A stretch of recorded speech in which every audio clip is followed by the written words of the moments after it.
Hello বন্ধুরা, আজ আমি তোমাদের কাছে নতুন একটা রেসিপি নিয়ে এসেছি। আজ আমি চিংড়ি মাছ রান্না করে দেখাবো। এই মাছ দেখো রান্না করতে আমার কি কি লাগছে তোমাদেরকে দেখিয়ে দিচ্ছি। দেখো চিংড়ি মাছ ভালো করে ধুয়ে নিয়েছি। এখানে কিউব করে টমেটো কেটে রেখেছি, পেঁয়াজ কুচি রয়েছে, পেঁয়াজ কিউব করে কাটা আছে, আদা আছে, কাঁচা লঙ্কা আছে, রসুন আছে, নারকেল রয়েছে, এখানে গোটা জিরে রয়েছে, গোটা গরম মশলা রয়েছে, শুকনো লঙ্কা রয়েছে, ভাজা জিরে গুঁড়ো রয়েছে, ঘি আছে, তেজপাতা আছে। মাছে আমি এবার হলুদ দিয়ে দিচ্ছি, নুন দিয়ে দিচ্ছি। এবার সব একসাথে মেখে নেব। রান্নাটা আমি পুরোপুরি সর্ষের তেলে করছি। কড়াইয়ে তেল দিয়ে দিচ্ছি, তেল গরম হয়ে গেছে। এবার আমি এক এক করে চিংড়ি মাছগুলো তেলের মধ্যে দিয়ে দেব।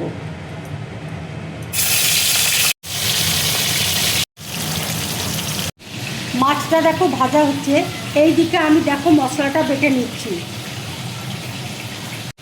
পেঁয়াজ দিয়ে দিলাম, আদা দিয়ে দিচ্ছি, কাঁচা লঙ্কা দিয়ে দিচ্ছি, রসুন দিয়ে দিচ্ছি, নারকেল দিয়ে দিচ্ছি।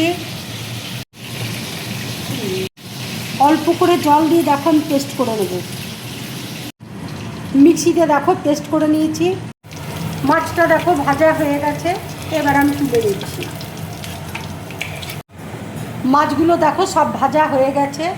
মাছ ভাজার তেলেই আমি আরেকটু তেল দিয়ে দিলাম। এবার শুকনো লঙ্কা আমি ফোড়ন দিয়ে দিচ্ছি, গোটা জিরে দিয়ে দিচ্ছি, তেজপাতা দিয়ে দিচ্ছি, গোটা গরম মশলা দিয়ে দিচ্ছি।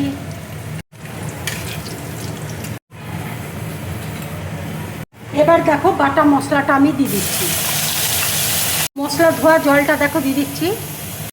আন্দাজ মতো নুন দিয়ে দিচ্ছি, হলুদ দিয়ে দিচ্ছি, কাশ্মীরি লঙ্কার গুঁড়ো দিয়ে দিচ্ছি।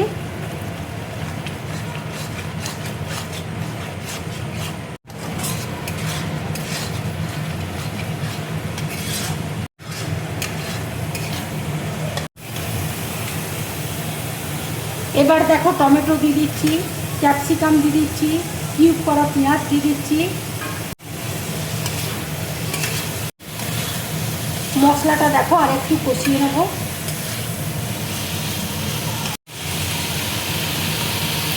অল্প করে চিনি দিয়ে দিচ্ছি।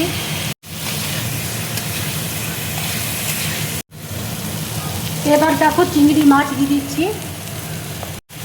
চিংড়ি মাছ দিয়ে আমি আরও 5 মিনিট কষিয়ে নেব।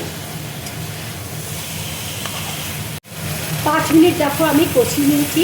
এবার অল্প করে জল দিয়ে দিচ্ছি। ভাজা জিরে গুঁড়ো দিয়ে দিচ্ছি। 1 চামচ ঘি দিয়ে দিচ্ছি।